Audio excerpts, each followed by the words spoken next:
Olá, pessoal!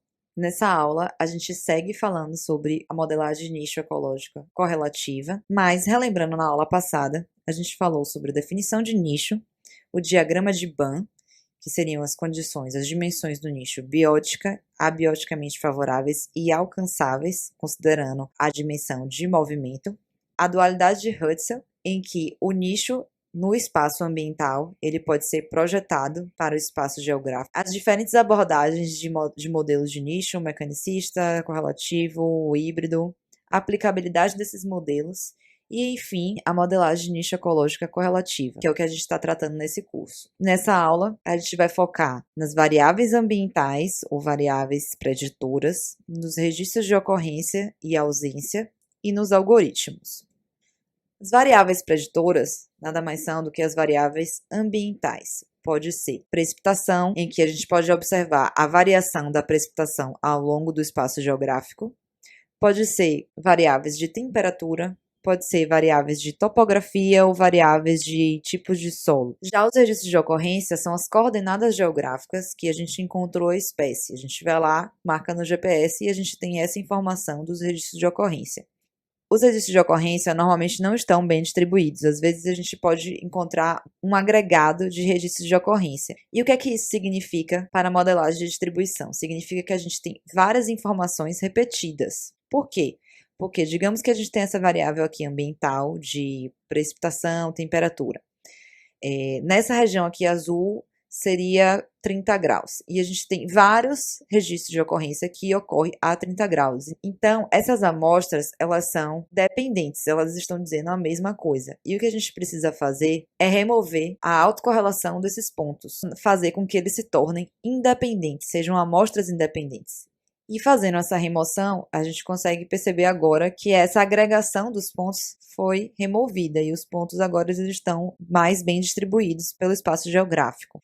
Essa remoção pode ser feita a partir de diversos tipos de filtros. Os principais seriam filtros geográficos, que descartam os pontos agregados espacialmente, e filtros ambientais, que removem informações redundantes, ou seja, pontos com as mesmas condições climáticas, como eu dei o exemplo ali da temperatura de vários pontos pegando a mesma informação de temperatura, por exemplo.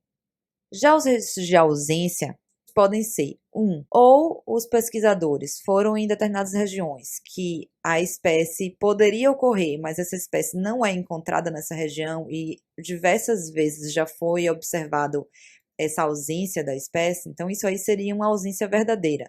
Pode ser simplesmente porque a espécie ela não consegue, de alguma forma, ocupar aquela região por condições climáticas ou mesmo por condições bióticas. Essa ausência ela pode ocorrer tanto nas regiões externas à área de ocupação, quanto inclusive na própria área de ocupação.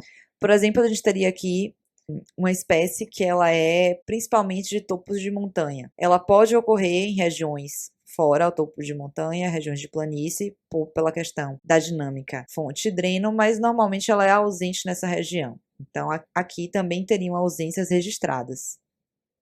Entretanto, é muito difícil a gente ter registro de ausência observada. O que a gente pode fazer, considerando que essa informação normalmente é inexistente, é gerar pontos de pseudo-ausência. E aí a gente vai gerar esses pontos a partir de diversas estratégias. A gente pode jogar esses pontos aleatoriamente na região. A gente pode escolher que esses pontos de pseudo-ausência seja distante dos pontos de ocorrência a partir de 1 grau, de alguns quilômetros. Ou a gente pode rodar um modelo de distribuição de espécies que seja baseado só em presença, por exemplo, o BioClim. E aí esse modelo ele vai estimar quais são as regiões que não seriam adequadas para essa espécie. Nessas regiões a gente pode incluir os pontos de pseudo-ausência. A escolha da estratégia vai depender dos algoritmos que a gente vai utilizar, ou mesmo pode depender da espécie que a gente está utilizando. Algumas estratégias podem funcionar melhor e dar um desempenho melhor do modelo, que a gente vai falar mais à frente o que seria esse desempenho. E agora a gente entra na questão dos algoritmos, que é o algoritmo que vai gerar um modelo. O que seriam esses algoritmos ou métodos de modelagem, a gente pode chamar assim também?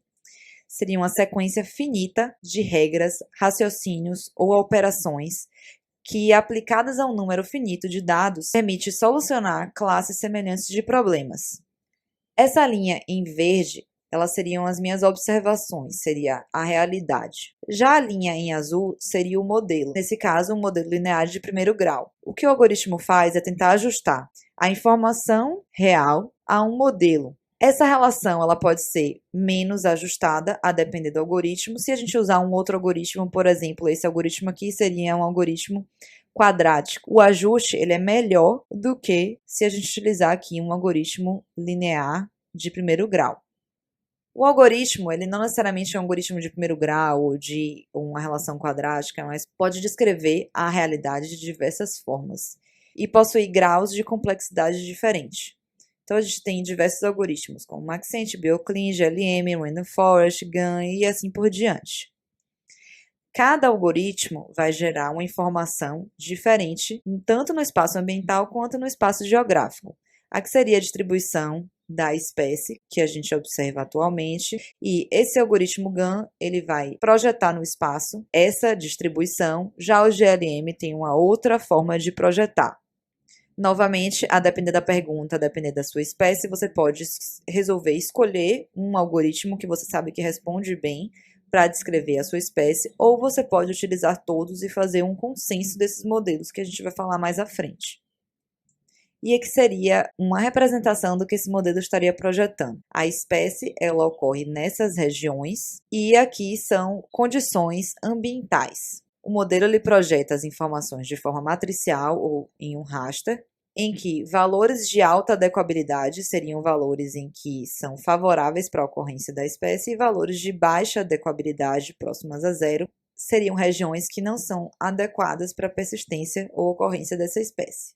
Esse modelo ele projeta no espaço geográfico uma informação que ela é contínua de baixa a alta adequabilidade, mas essa informação ela também pode ser observada de forma binária, em que a gente estabelece um limite em que acima desse limite, ou limiar, ou threshold, acima desse valor seria presença e abaixo desse valor seria ausência. São regiões que não são adequadas para a ocorrência dessa espécie.